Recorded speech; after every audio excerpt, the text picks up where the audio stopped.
किताब मुकद्दस में से हिजकिय्याह की किताब के 28वें बाब की तिलावत। फिर खुदावंद का कलाम मुझ पर नाज़िल हुआ कि ऐ आदमजाद, वाली शोर से कह, खुदावंद खुदा यूं फरमाता है, इसलिए कि तेरे दिल में घमंड समाया और तूने कहा मैं खुदावंद हूँ और वस्ते बहर में इलाही तख्त पर बैठा हूँ, और तूने अपना दिल इला का सा बनाया है, अगरचे तू इला नहीं बल्कि इंसान है। देख, तू दानियल से ज्यादा दानिशमंद है, ऐसा कोई भेद नहीं जो तुझसे छिपा हो।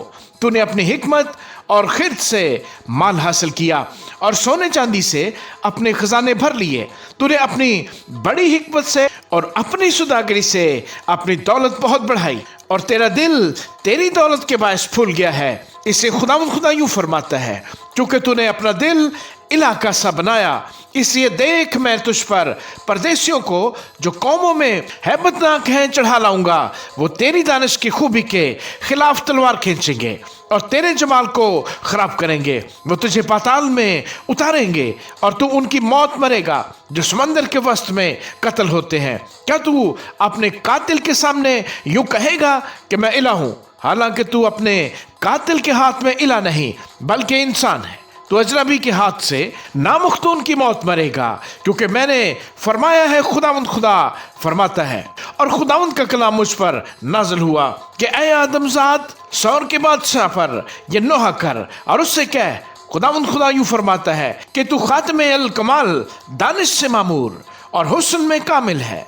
तो अदन में बाग़ खुदा में रहा करता था, हर एक कीमती पत्थर तेरी पोशिश के लिए था, मसलन याकूत सुर्ख और पुखराज और अलमास और फिरोजा और संगे सुलेमानी और जबरजद और नीलम और जुमुर्द और गोहरे शब चिराग और सोने से तुझ में खातम साजी और नगीना बंदी की सनत तेरी पैदाइशी के रोज से जारी रही। तू ममसू करोबी था जो साया अफगन था, और मैंने तुझे खुदा के कोहे मुकद्दस पर कायम किया। तू वहाँ आतशी पत्थरों के दरमियान चलता फिरता था।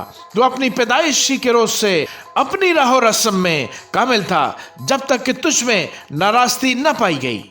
तेरी सौदागरी की फरवानी के सबब से उन्होंने तुझ में जुल्म भी भर दिया और तूने गुनाह किया, इसलिए मैंने तुझको खुदा के पहाड़ पर से गंदगी की तरह फेंक दिया और तुझ साया अफगन करोबी को आतशी पत्थरों के दरमियान से फना कर दिया। तेरा दिल तेरे हुस्न पर घमंड करता था, तूने अपने जमाल के सबब से अपनी हिकमत खो दी। मैंने तुझे जमीन पर पटक दिया और बादशाहों के सामने रख दिया है ताकि वह तुझे देख लें। तूने अपनी बदकिरदारी की कसरत और अपनी सौदागरी की नाराजगी से अपने मकदसों को नापाक किया है, इसलिए मैं तेरे अंदर से आग निकालूंगा जो तुझे भस्म करेगी, और मैं तेरे सब देखने वालों की आंखों के सामने तुझे जमीन पर राख कर दूंगा। कौमों के दरमियान वो सब जो तुझको जानते हैं तुझे देखकर हैरान होंगे। तू जाए इबरत होगा और बाकी न रहेगा। फिर खुदावंद का कलाम मुझ पर नाज़िल हुआ कि ऐ आदमजाद, सैदा का रुख करके उसके खिलाफ नबूवत कर और कह, खुदावंद खुदा यूं फरमाता है कि देख मैं तेरा मुखालिफ हूँ। ऐ सैदा, और तेरे अंदर मेरी तमजीद होगी, और जब मैं उसको सजा दूंगा तो लोग मालूम कर लेंगे कि मैं खुदावंद हूँ, और उसमें मेरी तकदीस होगी। मैं उसमें वबा भेजूंगा और उसकी गलियों में खून रेजी करूंगा, और मकतूल उसके दरमियान उस तलवार से जो चारों तरफ से उस पर चलेगी गिरेंगे, और वो मालूम करेंगे कि मैं खुदावंद हूँ।